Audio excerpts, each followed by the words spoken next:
Hey guys, football season is finally back, and for my beloved Cincinnati Bengals, it was an off-season of change. The reset button was pressed during the off-season, and a major coaching staff overhaul took place.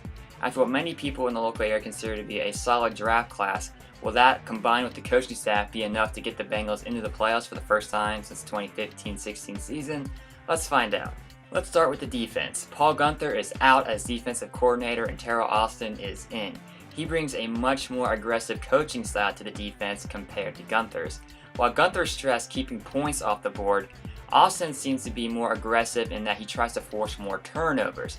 This could be a big boost for the defense as they rank pretty much toward the back of the pack in turnovers last year. That defensive strategy might be the jumpstart that the Bengals defense needs, as it has looked sluggish the past two seasons.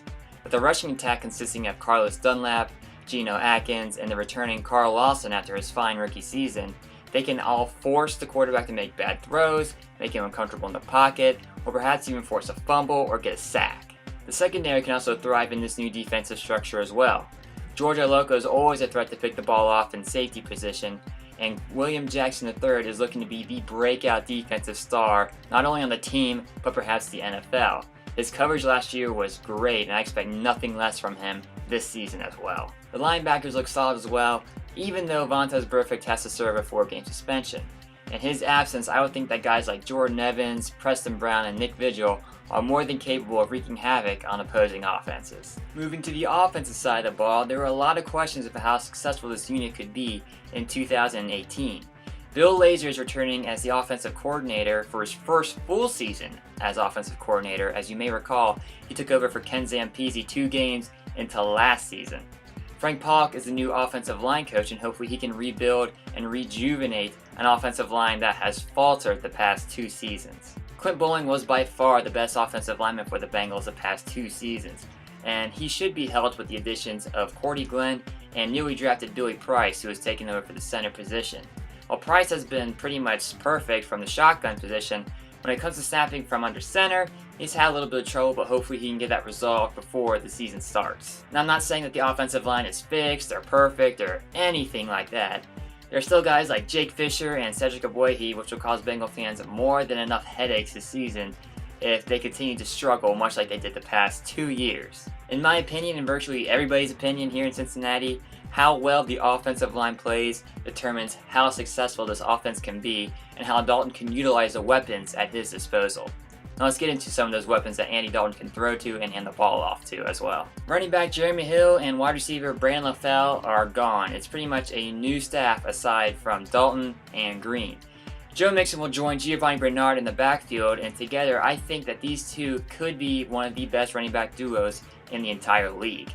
Jeremy Hill had a successful rookie season, but pretty much did nothing the rest of his time with the team. Giovanni Bernard, on the other hand, has been phenomenal. I feel like Joe Mixon can do what Hill didn't and complement Giovanni Bernard very nicely out of the backfield. Future Hall of Famer and my favorite Bengal player, A.J. Green, is returning, and he will lead a young squad of Bengals receivers toward the 2018 season. Tyler Boyd turned on the Jets last year toward the end of the season, and hopefully John Ross can stay healthy. If he can, his speed will be a game changer for the Bengals offense. We also have receivers like Josh Malone, who had quite a few catches last year, and Auden Tate, who has been killing it during training camp this season.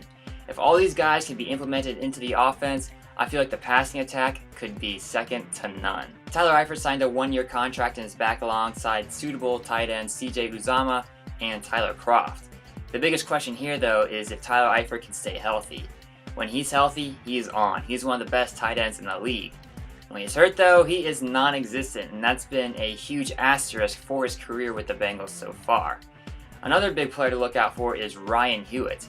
The guy is very versatile, and in 2015, he seemed to be playing fullback and tight end multiple times throughout the season. However, the last 2 years, he's been virtually non-existent as well. The offense rarely used him, and hopefully that is addressed this season. He can play fullback, he can play tight end, and I want to see the Bengals implement him more into their game plan. And for the first time in years, there's no quarterback controversy in Cincinnati. Andy Dalton is pretty much assured the starting quarterback role. A.J. McCarron is no longer with the team, he is with the Buffalo Bills, and there's nobody clamoring for Matt Barkley, Jeff Driscoll, or Logan Woodside to take over the starting position as quarterback in Cincinnati. I like Dalton. I know he's not an elite quarterback, but he is a quarterback who can win if he has the right pieces around him. And this offense could be those correct pieces. To me, it just depends on the offensive line. 2015, Andy Dalton was an MVP candidate, and his offensive line was great. If that offensive line can give him some protection, I feel like we could get an Andy Dalton close to that 2015 version, if not better. So what will the Bengals record be in 2018? I don't think they're going to win the division, but if the offensive line can do what they're supposed to do, and if the offense can live up to the hype, and if the defense can thrive with this new turnover first system under Terrell Austin, I feel like we could get a record of 10-6 and clinch a wild card spot. If they win in the playoffs, fantastic, but I would just be happy to see them get back to the playoffs, because 2 years with guys like AJ Green on the team and they're not making the playoffs, that just doesn't add up to me.